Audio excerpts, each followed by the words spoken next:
कहानी का पूरा आनंद लेने के लिए कहानी के पिछले भागों को सुनना ना भूलें। कहानी के पिछले भागों का लिंक आपको नीचे कमेंट बॉक्स और डिस्क्रिप्शन बॉक्स में मिलेगा। तो चलिए आगे की कहानी शुरू करते हैं। जय श्री कृष्णा, जय श्री राधे, ओम नमः शिवाय, जय माता दी। कोई बार बार दरवाजा खटखटा रहा था। सुमन कविता दीदी थी। मैंने आवाज़ से ही पहचान लिया था। मैं अब कविता भाभी को कविता दीदी कहकर बुलाने लगी थी। वह मेरी बड़ी बहन जैसी ही थी। मैंने जल्दी जल्दी अपने आंसू पोंछे और सिंक का नल खोलकर अपना चेहरा धोया। दुपट्टे से मुंह पोंछते हुए मैं बाहर आई। वो दरवाजे पर ही खड़ी थी। उनके हाथ में बड़े बड़े 2 डब्बे थे। मैं उनकी ओर देख रही थी। तभी वह बोली, सुमन, मैंने आज मटर पनीर और जीरे वाले चावल बनाए हैं। सब बहुत स्वादिष्ट बना है, तो मैंने सोचा तुम्हें भी टेस्ट करवाना चाहिए, सो ले आई। तुमने खाना तो नहीं बनाया ना? अगर नहीं बनाया तो बनाना भी मत। मैं लेकर आई हूँ तुम्हारे लिए और रोहित भैया के लिए भी। कहते हुए वो सीधे अंदर आ गई और बैठक में बैठ गई और अपने साथ जो डब्बे लेकर आई थी उसे टेबल पर रख दिया। मेरे कहने से पहले ही वो भीतर की ओर देखते हुए बोली, रोहित भैया कहीं दिखाई नहीं दे रहे, वे नहाने गए हैं। उन्होंने मेरी आंखों में देखा और बोली, क्या हुआ सुमन, क्या तुम रो रही थी? नहीं तो, मैंने कहा और मुस्कुराने का प्रयास किया। फिर तुम्हारी आंखें लाल क्यों है? सच बताओ सुमन, क्या कोई बात हुई है या भैया से झगड़ा हुआ है? नहीं तो, ऐसा कुछ भी नहीं हुआ। वह तो मैं साबुन से मुंह धो रही थी तो साबुन आंख में चला गया, इसी से आंखें लाल हो गई। मैंने मुख पर झूठी मुस्कान लाते हुए कहा, ओह अच्छा, मैं तो समझी कि झगड़ा हुआ है और तुम रो रही थी। मैं चुप थी और जैसे मैं किसी बड़ी उलझन में थी। मैं हमेशा चाहती थी कि कविता दीदी मेरे घर आए, परंतु अब जब वह पहली बार मेरे घर आई है तो लग रहा था कि वह अब जल्दी से चली जाए। क्या करूं, परिस्थिति ही कुछ ऐसी है। नहीं तो कहती, बैठो दीदी, चाय पी कर जाना। आप आए तो बहुत अच्छा लगा, पर अब मैं नहीं कह पा रही थी। क्या कहती उनसे? अरे क्या हुआ, ऐसे चुप क्यों खड़ी हो? तुम्हारा ही घर है, यहाँ बैठो ना।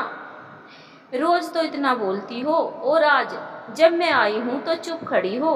मैं सोच रही थी कि क्या कहूँ।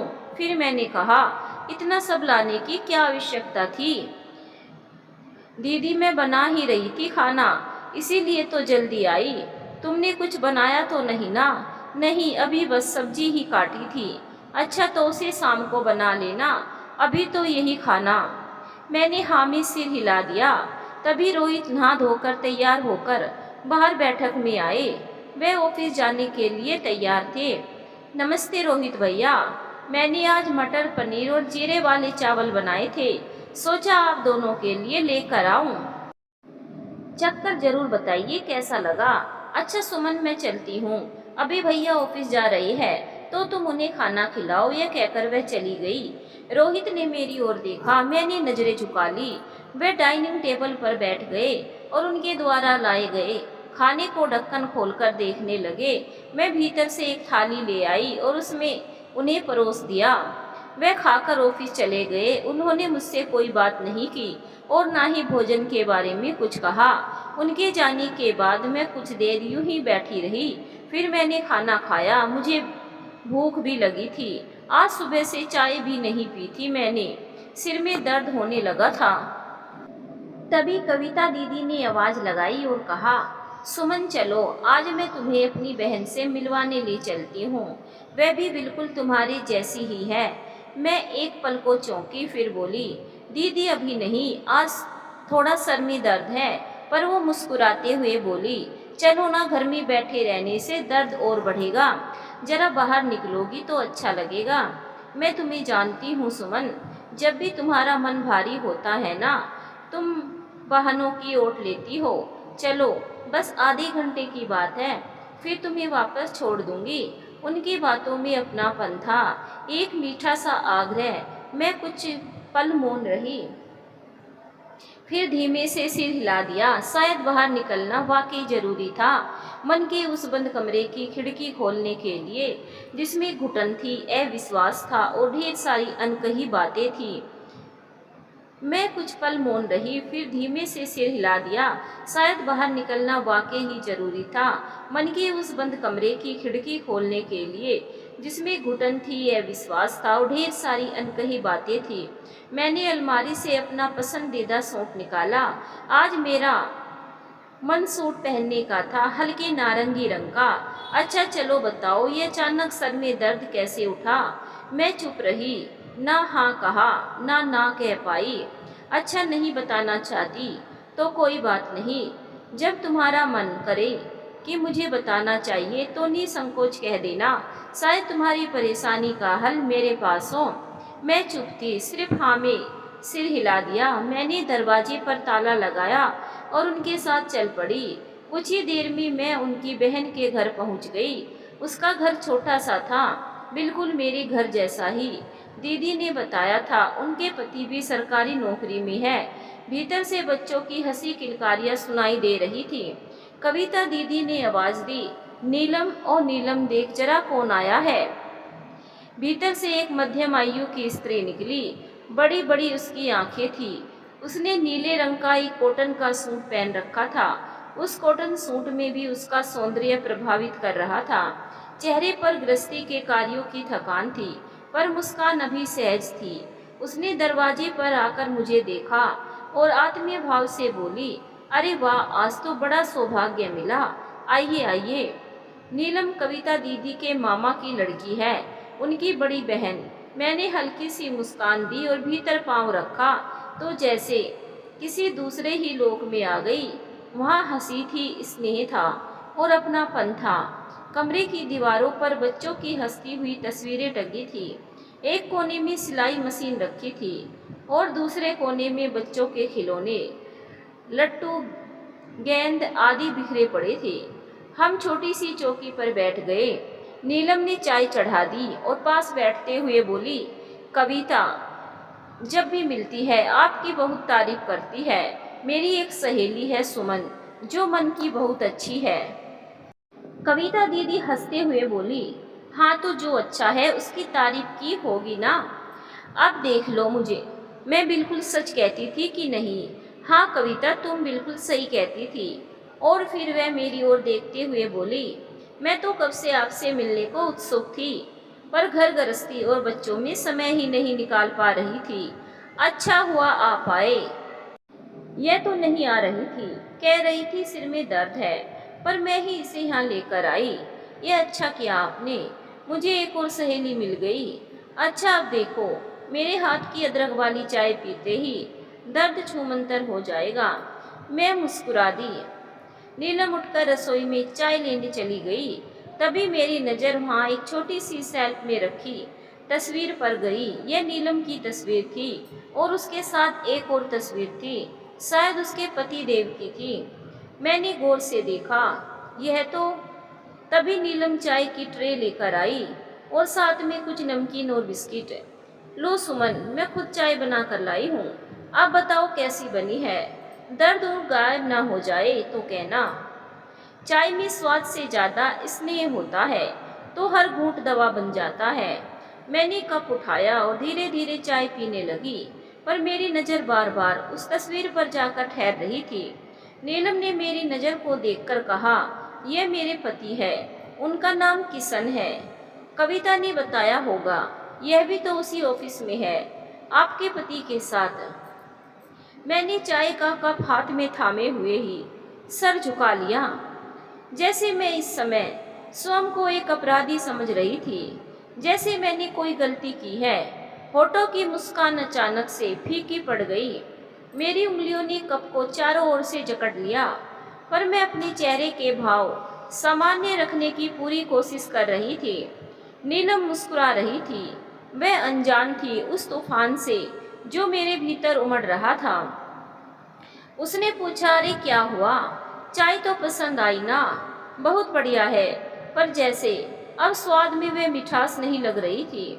मैंने चाय का कप वापस रख दिया और बोली, अब मुझे चलना चाहिए। और मैं उठ खड़ी हुई। अरे सुमन, अचानक इतनी जल्दी? क्या हुआ? अभी तो आई हो, बैठो ना। कविता दीदी ने भी मेरे कंधे पर हाथ रखा, जैसे वह भी मुझसे प्रश्न कर रही थी। क्या हुआ अचानक? मैंने खुद को संभाला और चेहरे पर कृत्रिम मुस्कान ओढ़ ली और फिर बोली, नहीं नीलम दीदी, बस यूं ही कुछ काम याद आ गया और वो लौट आए होंगे और घर पर ताला लगा देखेंगे तो नाराज होंगे। अब मुझे चलना चाहिए। अरे नहीं होंगे नाराज, तुम यूं ही घबरा रही हो। इतनी सी बात पर कोई नाराज होता है क्या? मैं उसे कैसे बताती, वो होते हैं नाराज। उसने बहुत आग्रह किया पर मैं बाहर निकल आई। मन भीतर ही भीतर जैसे उलझ सा गया था, एक अजीब सी बेचैनी से भर गया था। मैं जल्दी जल्दी से घर पहुंच जाना चाहती थी। मैं मुख्य गेट के पास पहुंची ही थी कि सामने से आते हुए किशन जी आते हुए दिखाई दिए तो मेरे कदम ठहर गए। अचानक से उन्होंने भी मुझे देखा तो वे भी ठहर गए।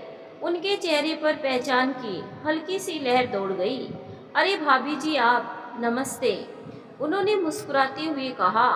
उन्हें ऐसे सामने देखकर मैं चौंक गई थी। यह उम्मीद नहीं थी कि उनसे भी मुलाकात हो जाएगी। मैंने हल्के से मुस्कुराते ही सर झुकाकर कहा, नमस्ते। एक पल को हम दोनों के बीच एक अजीब सी चुप्पी छा गई। मैं खुद को संयत रखने की कोशिश कर रही थी। यह एक संयोग ही था। आप अंदर गई थी, नीलम से जरूर मिली होगी, मेरी पत्नी, उन्होंने सहजता से पूछा। हाँ, कविता दीदी लेकर आई थी नीलम जी से मिलवाने, मैंने धीरे से जवाब दिया। अब तक पीछे से कविता दीदी भी पास आ गई थी।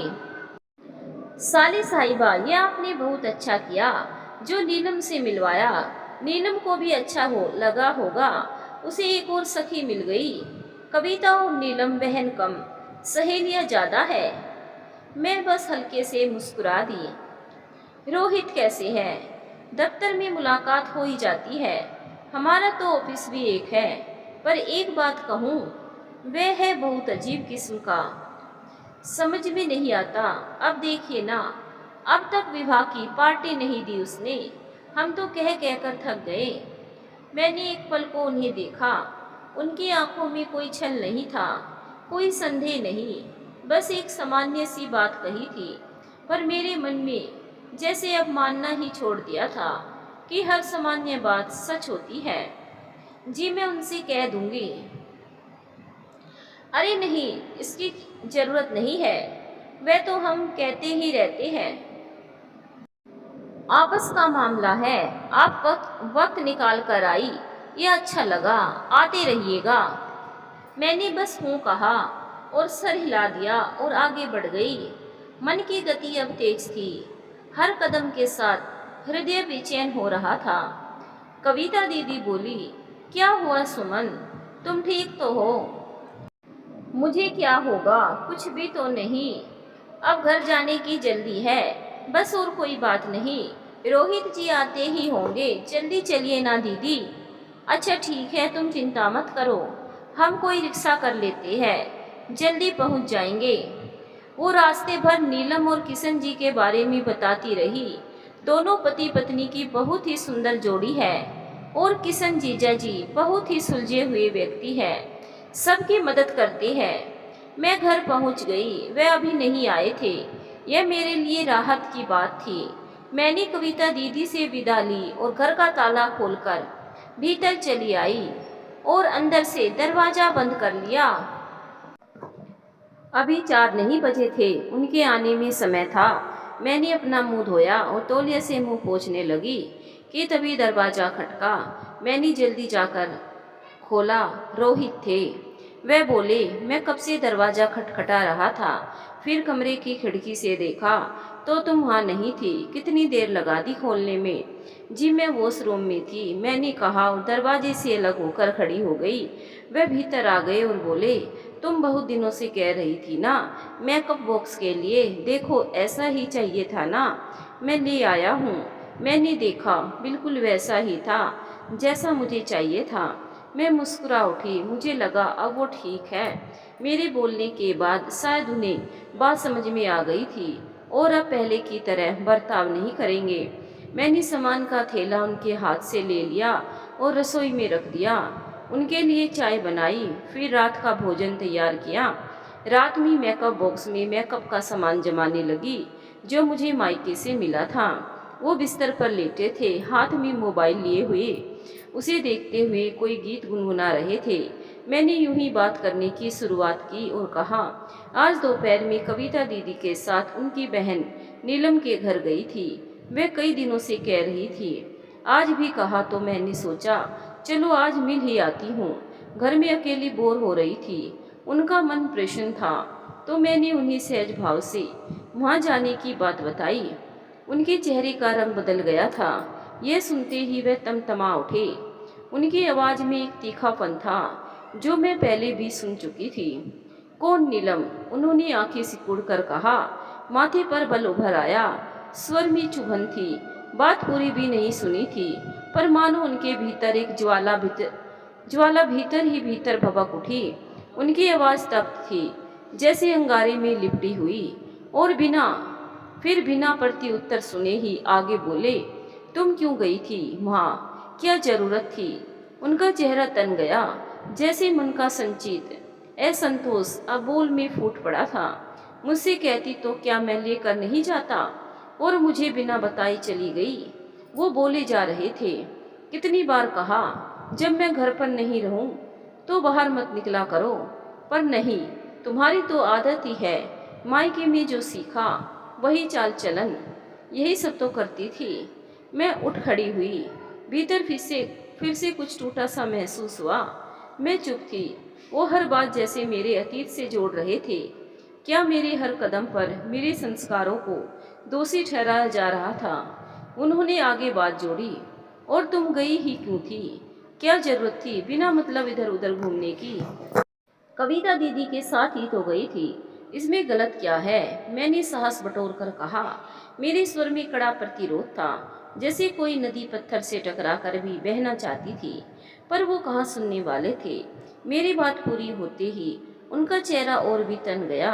वो मेरे और पास आ गए। गलत क्या है? वो जैसे शब्दों को चबा चबा कर बोल रहे थे, जैसे मैंने कुछ ऐसा कह दिया जो कि क्षमा योग्य नहीं। जब मैंने साफ मना किया था, फिर क्या जरूरत थी कहीं जाने की? समझ में नहीं आता तुम्हें? मेरी गैर मौजूदगी में तुम बाहर जाती हो क्यों?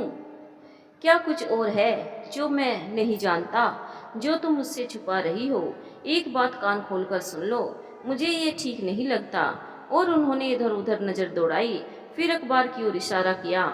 यह देखो सुबह का अखबार और यह मैगजीन अब तक वहीं पड़ा है जहाँ मैंने छोड़ा था। किसी चीज की परवाह तक नहीं रहती तुम्हें। और ये चादर देखो जरा, कैसे सिलवटों से भरी पड़ी है। लगता है सुबह से बिस्तर तक नहीं झाड़ा गया। घर को घर बनाकर रखने का जरा भी ख्याल है क्या? कितने काम होते हैं घर में, यह जैसे ताना कसा गया था। आक्रोश जो घर के काम की आड़ लेकर कहा गया, पर नहीं, तुम्हें तो फुर्सत ही कहाँ। जब दिन भर घूमने फिरने का चाव सर चढ़ा हो तो इन छोटे छोटे कामों की और कौन ध्यान देता है? यही सब किया है मायके में, अब यहाँ भी वही सब। मैं चकित रह गई। उनके हर शब्द जैसे मेरे मन में एक गांठ की तरह उतरते गए और विस्फोट बन फूट पड़े। इतनी भी कौन सी बड़ी बात हो गई? अखबार तो वहीं रखते हैं हमेशा, और कहाँ रखती? और ये चादर, अभी आप ही इस पर बैठे हुए थे। क्या दिन भर बस घर को ही देखती रहूं? क्या मैं कोई मशीन हूँ जो बस काम ही काम करती रहूं? एक पल भी अपनी मर्जी से सांस न ले सकूं? अब तक जो गुस्सा मैं भीतर ही भीतर पीती रही थी, वह बाहर छलक पड़ा, और जो मन में आया वह कहती गई। आखिर मैं भी इंसान हूँ। और हाथ में पकड़ा मेकअप बॉक्स, जिसे मैं कुछ देर पहले बड़े जतन से सजा रही थी, उसे झल्लाकर वहीं मेज पर पटक दिया। उसकी आवाज़ मेरे भीतर उठते तूफान से कहीं कम थी। बस अब और नहीं, मैं खुद से कहते हुए कमरे से बाहर निकल आई। मेरी उनसे झगड़े की कोई मंशा नहीं थी, नहीं कोई तर्क या उत्तर देने का मन था, पर सांसें जैसे धोखनी सी चल पड़ रही थी। धड़कनें तेज थी, जैसे कोई दौड़ अब भी जारी है। आंखों से आंसू बह रहे थे। मन के भीतर तो जैसे पूरी नदी ही बह रही थी। उनके इसी तीखे तेवर की वजह से मैं चाहकर भी कुछ और कह नहीं पाई थी। मैं उनसे झगड़ना नहीं चाहती थी, बिल्कुल भी नहीं, पर यह हो गया। मेरा तो बस यही मन था कि वो बात समझे सुने, पर बात फिर बहस में बदल गई। जैसे अब यह रोजमर्रा का सिलसिला बन गया था, जहाँ मेरी हर कोशिश बेकार सिद्ध हो रही थी। मैं उन्हें आगे बताने वाली थी कि नीलम कौन है, पर वो पहले ही गुस्से में आ गए। मैंने चाहा था कि उन्हें बता दूं, पर फिर मैं कह ना सकी। शायद डर था या शायद मुझे यह एहसास हो गया था कि अगर यह बात उन्हें बता देती तो उनका आक्रोश और गहरा हो जाता। मैं नहीं जानती थी कि नीलम किशन जी की पत्नी है। सच कहूँ, अगर जानती तो मैं जाती ही नहीं। मैं चुपचाप यह सब भीतर ही भीतर सोचती रही। बार बार मन में यही ख्याल आ रहा था, यदि मैं सच सच बता देती तो वे मेरी बात समझते, या फिर वही होता जो आज हुआ, कटु शब्द और भी उलाने। और मैं इस बस सोचती रही, कह भी देती तो न जाने उनकी प्रतिक्रिया क्या होती। रात बहुत देर तक मैं यूं ही बैठी रही, एक अजीब सी शून्यता लिए।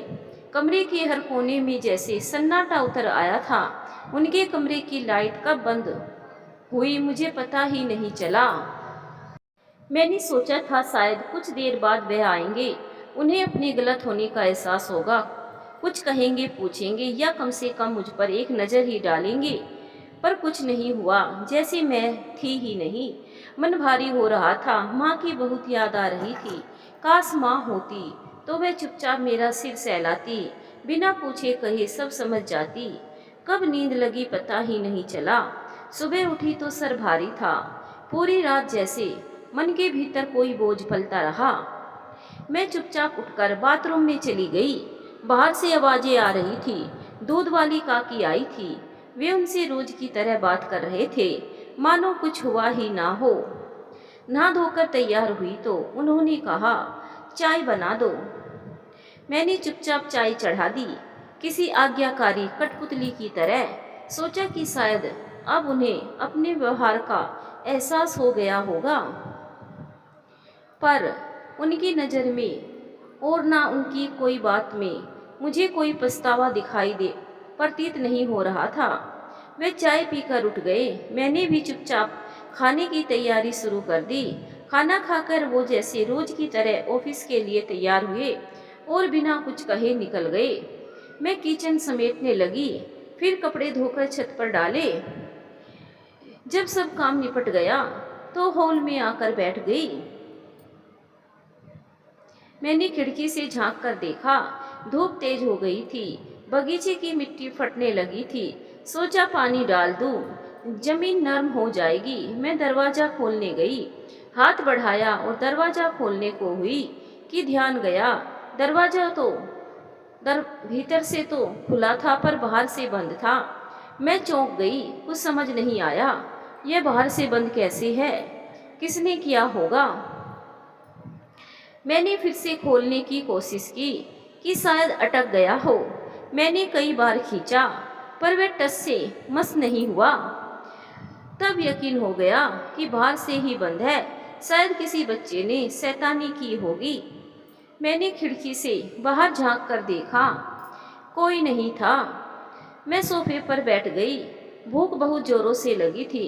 मुझे तो काम में याद ही नहीं आया कि मैंने तो सुबह से कुछ खाया भी नहीं था, पर मन ही नहीं कर रहा था। रात की बातें याद आ रही थी। मैंने फिर खिड़की से झांका कि कोई निकले तो दरवाजा खुलवाऊं, पर कोई दिखाई नहीं दिया। मैं खाना खाने बैठ गई, पर रह रहकर रात की बातें याद आ रही थी। धीरे धीरे एक एक निवाला मुंह में डालने लगी, पर जैसे गले से नीचे उतारना कठिन हो रहा था। मैं बार बार पानी पी रही थी, पानी के साथ एक एक निवाला गले से नीचे उतार रही थी। एक बार को ख्याल आया कि कहीं उन्होंने ही तो दरवाजा बंद नहीं किया। नहीं नहीं, ऐसा नहीं हो सकता। वह भले ही मेरे बाहर जाने से असहमत है, पर वे ऐसा नहीं कर सकते। बाहर गेट खुलने की आवाज़ आई तो झट से खिड़की के पास भागी।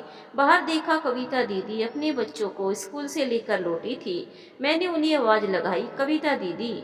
उन्होंने इधर उधर देखा, दीदी यहाँ खिड़की पर। मैंने उन्हें बताया, मुझे देखा तो वो आई। अरे सुमन तुम, क्या बात है कहो।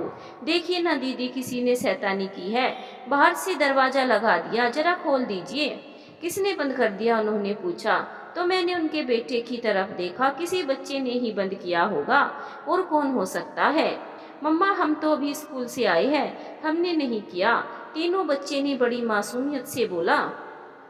हाँ सुमन, ये कैसे कर सकते हैं, ये तो अभी स्कूल से आए हैं, इन्होंने नहीं किया, मैं देखती हूँ, कहकर कविता दीदी मेरे घर का गेट खोलकर भीतर आई और दरवाजे के पास आ गई और बोली, अरे सुमन यहाँ पर तो ताला लगा है। क्या ताला लगा है, मैं चौंक गई। मैं गहरी सोच में डूब गई। मतलब ये तो साफ है, ताला उन्होंने ही लगाया है। तभी मुझे अचानक सुबह का वो धुंधल का याद आया, जब मैं आधी नींद में थी और दरवाजे के पास हल्की सी खटक हुई थी। उन्हीं आंखों से मैंने देखा था, उनके हाथ में ताला और चाबी थी। फिर नींद के भार में सब कुछ धुंधला हो गया। क्या रात में भी उन्होंने दरवाजे पर ताला लगाया था कि मैं कहीं चली न जाऊं, यह सोचकर। अब लगता है ताला उन्होंने ही दरवाजे पर लगाया और चुपचाप ऑफिस चले गए, शायद इसीलिए कि मैं बाहर न जा सकूं। खिड़की की सलाखें अब मेरे हाथों में कसने लगी थी, जैसे मेरे भीतर सिमटे गुस्से और अपमान की गिरफ्त और भी मजबूत होती जा रही हो। क्या हुआ सुमन, तुम क्या सोच रही हो? क्या वाकई रोहित भैया ने ताला लगाया है? तुम दोनों के बीच कुछ हुआ है क्या? कविता दीदी ने मेरे चेहरे को गौर से देखते हुए पूछा। नहीं तो कुछ भी नहीं, मैंने कोशिश की झूठ बोलने की, पर आवाज जैसे लड़खड़ा गई। सुमन सच सच बताओ, क्या रोहित भैया से झगड़ा हुआ है? मैं कुछ ना कह सकी, बस सिर झुका लिया और फिर जैसे मन का सब बांध टूट गया। आंखों से आंसू रुकने का नाम नहीं ले रहे थे। टूटे शब्दों में मैंने उन्हें सब कुछ बता दिया। तुम रो मत सुमन, मैं हूं ना, सब ठीक हो जाएगा। रुको, मैं दूसरी चाबी लाती हूँ, शायद वही काम आ जाए। वह अपने बच्चों को लेकर बाहर निकल गई और कुछ ही देर में चाबियों का गुच्छा लेकर लौट आई। उन्होंने एक एक चाबी आजमानी शुरू की, पर ताला नहीं खुला। आखिर ये ताला खुलता भी कैसे? वह तो सिर्फ उसी एक चाबी से खुलता जो रोहित के पास थी। कविता दीदी ने गहरी सांस ली और बोली, घबराओ मत सुमन, कोई रास्ता जरूर निकलेगा, मैं तुम्हारे साथ हूँ। तभी कविता दीदी के पति आ गए। उन्होंने पूछा, कविता क्या कर रही हो, कितनी देर हो गई है? कविता दीदी थोड़ी सकुचाई, फिर धीमी आवाज में उन्हें सारी बात बता दी। सुनते ही वो तैस में आ गई। चलो चलो अपने घर, तुम्हें कोई जरूरत नहीं दूसरों के झगड़ों में पड़ने की। कौन जाने वो आदमी कैसा है, कहीं कुछ उल्टा सीधा हो गया तो हमें क्या लेना देना। दीदी ने एक बार मेरी तरफ देखा, जैसे कुछ कहना चाहती हो पर कह ना सकी। उन्होंने हल्के से मेरा हाथ दबाया, सांत्वना देने की कोशिश की और फिर चुपचाप अपने पति के साथ लौट गई। मैं खिड़की के पास खड़ी रही, बिल्कुल अकेली, चुपचाप, जैसे कि मेरे हिस्से का सारा आकाश मुझसे छीन लिया गया। मुझे अपना घर, अपने गांव की बहुत याद आ रही थी। वह खुला आंगन जिसमें सुबह की किरणें नीम के पेड़ की पत्तियों से छनकर उतरती थी, जिसके नीचे बैठकर हम सब दोपहर बिताते थे। माँ की मधुर आवाज जो हर सुबह कानों में रस घोलती थी। उठ जा लाडो, सूरज चढ़ आया है। वे रसोई, व चूल्हे पर रोटियों की सौंधी महक, जैसे वह कोई नहीं, एक प्रेम से भरी दुनिया थी। और यहाँ सब कुछ होते हुए भी जैसे कुछ नहीं था। जिनके साथ फेरों में बंधकर मैं इस नए जीवन में आई थी, वो अब जैसे कोई अजनबी लगते थे। यहाँ की दीवारी, छत, सब कुछ मेरा होकर भी जैसे अजनबी लग रहे थे, जैसे मैं अपने ही घर में कैद थी। जाने कितनी देर तक मैं वहीं बैठी रही। समय जैसे ठहर गया था, हर क्षण भारी लग रहा था। बाहर आसमान बिल्कुल साफ था, धूप अब नरम पड़ चुकी थी, लेकिन मन के मौसम में जैसे बदली छाई हुई थी। गला सूख गया था। पास ही रखा पानी का गिलास उठाया तो हाथ जैसे कांप रहे थे। 2-4 घूंट ही पी पाई। आंखें बार बार बाहर गेट के रास्ते पर थी कि शायद वह लौटे और कहे कि सुमन, गलती हो गई, चलो बात करते हैं। पर ऐसा कुछ नहीं हुआ। मन के भीतर एक बेचैनी सी थी। रोते हुए मेरा मन बीते हुए हर पल को खंगालने लगा। क्या मेरी गलती थी? क्या मुझसे कोई बड़ी भूल हुई? पर फिर मन जैसे चिल्ला उठा, नहीं, मैंने कुछ गलत नहीं किया। किसी भी रिश्ते में इस तरह के व्यवहार की जगह नहीं होती। वे आएंगे तो उनसे पूछूंगी उन्होंने ऐसा क्यों किया। अब शाम ढलने लगी थी और अंधेरा घिरने लगा था। मैं सोच में डूबी रही। उनका ऑफिस से लौटने का समय 5 से 5:30 का था, परंतु आजकल वह कभी जल्दी आ जाते थे और कभी देर से लौटते थे।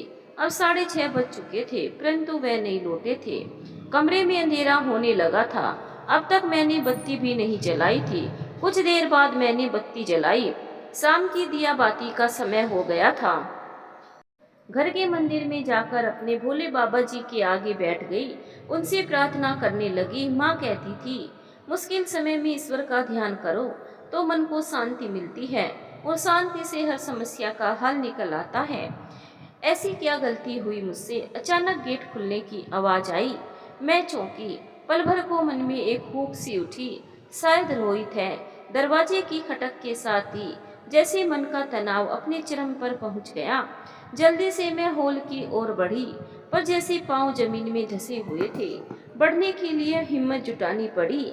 वो भीतर आ चुके थे। उन्होंने ताला चाबी एक तरफ रखा, जूते उतारे, बैग टेबल पर रखा और सीधे सोफे पर बैठ गए। मैं कुछ देर खड़ी रही, एकटक उन्हें देखती रही। उनका चेहरा तो जैसे बिल्कुल निर्विकार था, ना कोई सिकन, ना कोई पश्चाताप, जैसे कुछ हुआ ही ना हो। उन्होंने कहा, एक कप चाय मिलेगी, पर मैं चुप खड़ी रही। उन्होंने मेरी तरफ नजर उठाकर देखा और बोले, अब क्या हुआ? मैंने चाय मांगी है। उन्होंने ऐसे कहा जैसे कुछ हुआ ही नहीं। उन्होंने कुछ किया ही नहीं। उन्हें अपनी गलती का कोई एहसास ही नहीं। आपने बाहर से दरवाजा बंद करके ताला लगा दिया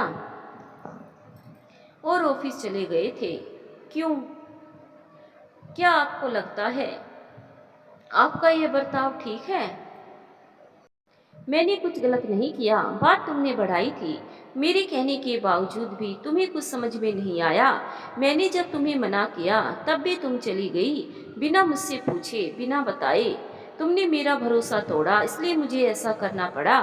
तो आप अब भी यही सोचते हैं कि सब मेरी गलती है।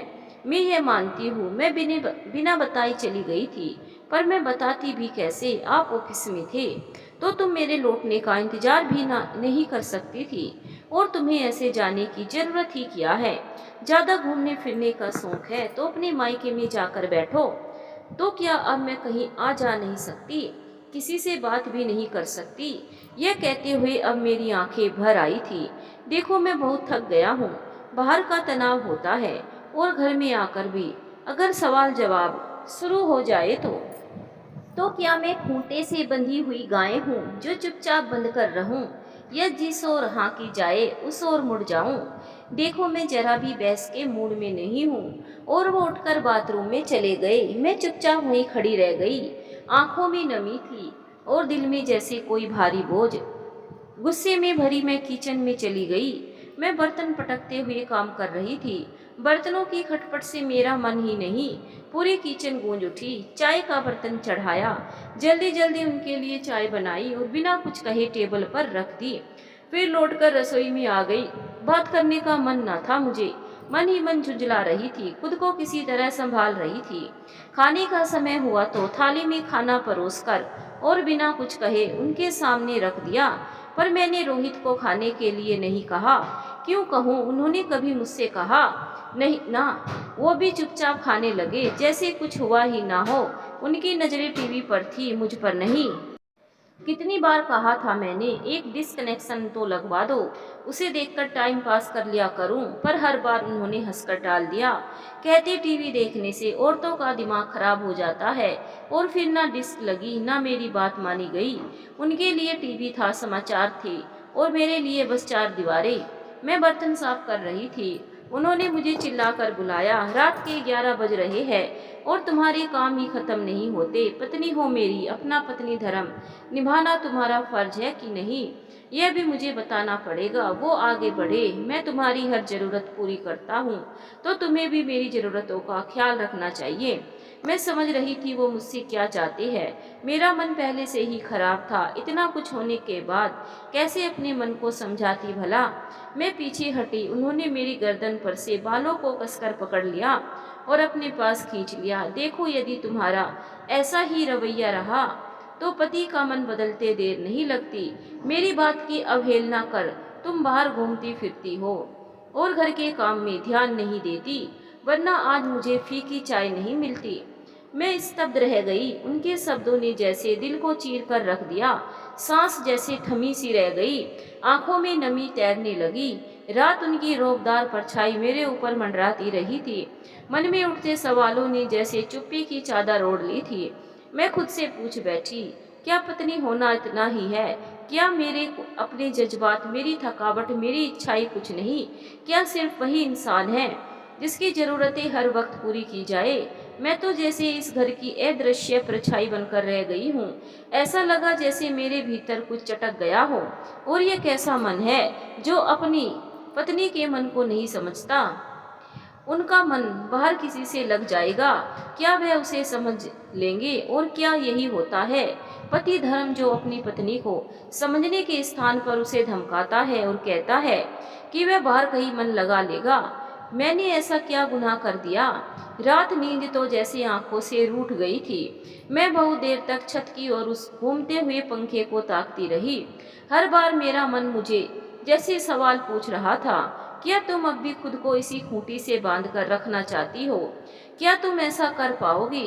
बाहर की दुनिया सो रही थी, पर मेरे मन के भीतर का संसार जाग रहा था।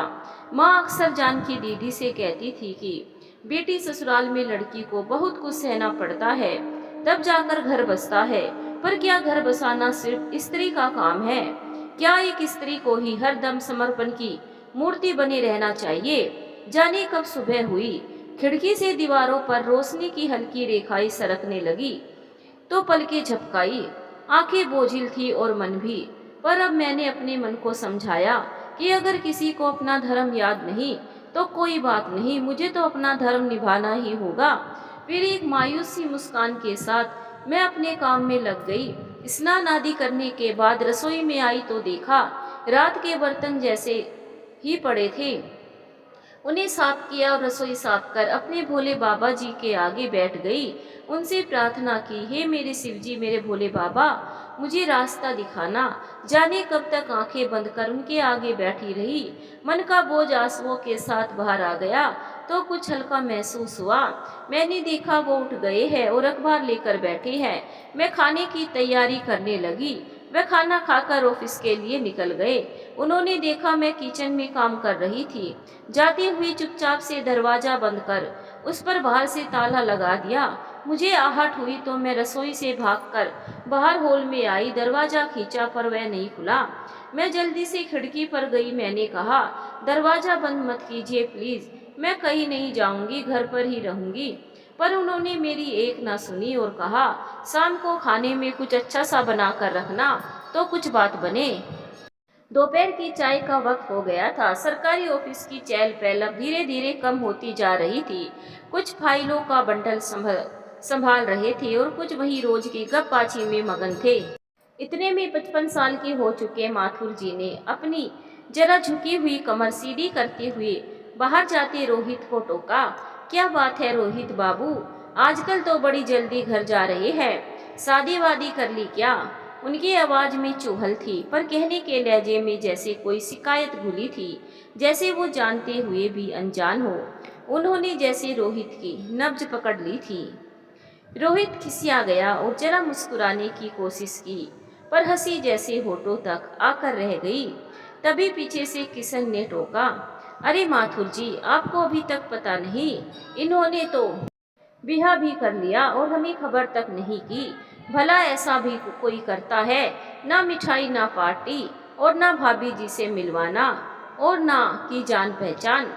रोहित ने मन ही मन सोचा, इसे बहुत ज्यादा जल्दी मची है मेरी पत्नी से जान पहचान करने की।